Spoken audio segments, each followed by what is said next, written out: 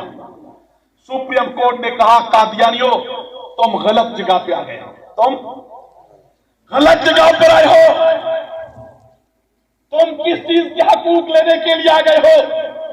Supreme court نے کہا دھوکے باز اور فراڈیوں کے کوئی حقوق نہیں ہوتے، دھوکے باز اور فراڈیوں کے کوئی حقوق نہیں ہوتے۔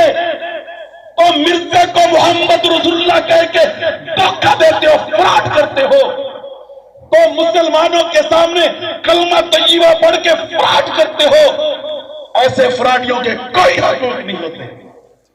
یہاں پر سپریم کورٹ نے ایک اور بات لکھی ہے، توجہ رکھیے۔ سپریم کورٹ نے ایک جملہ لکھا ہے اپنے فیصلے میں، اگر وہ جملہ کسی اور غیرت مند آدمی کے لیے لکھا جاتا، کسی اور غیرت مند آدمی کے لیے لکھا جاتا، خدا کی قسم وہ ڈوب کے مر جاتا، کبھی نہ اٹھتا۔ سپریم کورٹ نے قادیانیوں کے لیے جملہ لکھا، سپریم کورٹ نے لکھا ان سکروپرس نان مسلم، ان سکروپرس نان مسلم، قادیانی ہیں تو کافر لیکن پرلے درجے کے بدبودار کافر ہیں۔ سپریم کورٹ نے اپنے فیصلے میں ایک اور بات لکھی، سپریم کورٹ نے کہا کہ اگر کوئی قادیانی کلمہ پڑھے، اگر کوئی قادیانی اپنے گھر کے اوپر کلمہ طیبہ لکھے، اگر کوئی قادیانی اپنی ٹیبل، اپنے آفس کی ٹیبل کے شیشے کے نیچے کلمہ طیبہ لکھ کر لکھے رکھے، یا اپنی ٹیبل کے اوپر کلمہ لکھ کر رکھے، اگر کوئی قادیانی، اس قادیانی پر 298 سی نہیں بلکہ 295 سی لگے گا، جس کی سزا سزائے موت ہے۔ اگر کوئی قادیانی کلمہ پڑھے، اگر کوئی قادیانی اپنے گھر کے اوپر کلمہ لکھے، اگر کوئی قادیانی اپنی آفس کی ٹیبل پر کلمہ لکھ کے رکھے، اس پر کون سی دفعہ لگے گی؟ 295 سی، جس کی سزا سزائے موت ہے۔ اس لیے کہ اس قادیانی نے کلمہ لکھ کر محمد سے مراد مرزا غلام قادیانی لے رہا ہے، حضور سے مراد مرزے کو لینا یہ میرے نبی کی توہین ہے، حضور کی توہین کرنے پر 295 سی لگی۔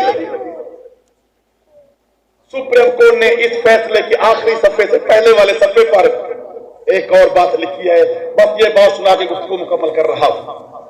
سپریم کورٹ نے کہا کہ ہر قادیانی، چھوٹا ہے یا بڑا، جوان ہے یا بوڑھا، تاجر ہے یا ملازم، ہر قادیانی چلتا پھرتا حضور کی بغاوت کا نام ہے۔ یہ سپریم کورٹ نے اپنے فیصلے میں لکھا، چلتا پھرتا حضور کی بغاوت کا نام ہے۔ ایک وقت تھا کہ قادیانیوں کو کافر کہنے پر FIR درج ہوتی تھی، آج آپ کے ملک کا سپریم کورٹ کہتا ہے کہ قادیانی بدبودار کافر ہیں۔ آج سپریم کورٹ کہتا ہے کہ چلتا پھرتا حضور کی بغاوت کا نام ہے۔ یہ اتنا کام جو ہوا ہے یہ میرے اکابرین کی محنت سے ہوا ہے، علماء دیوبند کی محنت سے ہوا ہے، علماء دیوبند کی فکر سے ہوا ہے، علماء دیوبند کی حضور کے ساتھ عشق اور وفا کے ساتھ ہوا ہے۔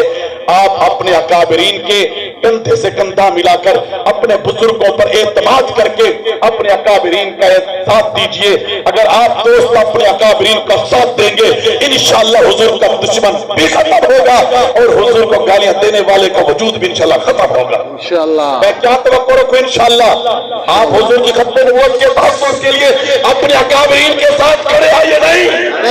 اللہ آپ کو جزائے خیر عطا فرمائے. آخر دعوانا ان الحمدللہ رب العالمین. اللہ کے محبوب کے